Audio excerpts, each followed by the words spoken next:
مومنو، تم پر روزے فرض کیے گئے ہیں جس طرح تم سے پہلے لوگوں پر فرض کیے گئے تھے، تاکہ تم پرہیزگار بنو۔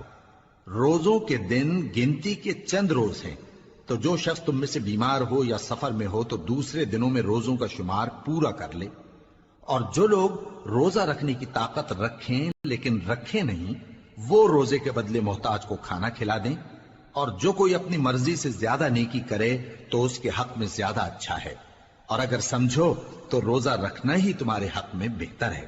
روزوں کا مہینہ رمضان کا مہینہ ہے، جس میں قرآن اول نازل ہوا، جو لوگوں کا رہنما ہے اور جس میں ہدایت کی کھلی نشانیاں ہیں، اور جو حق و باطل کو الگ الگ کرنے والا ہے۔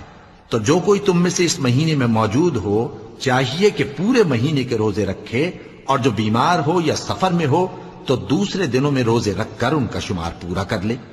اللہ تمہارے حق میں آسانی چاہتا ہے اور سختی نہیں چاہتا، اور یہ آسانی کا حکم اس لیے دیا گیا ہے کہ تم روزوں کا شمار پورا کر لو، اور اس احسان کے بدلے کہ اللہ نے تم کو ہدایت بخشی ہے، تم اس کو بزرگی سے یاد کرو اور اس کا شکر کرو۔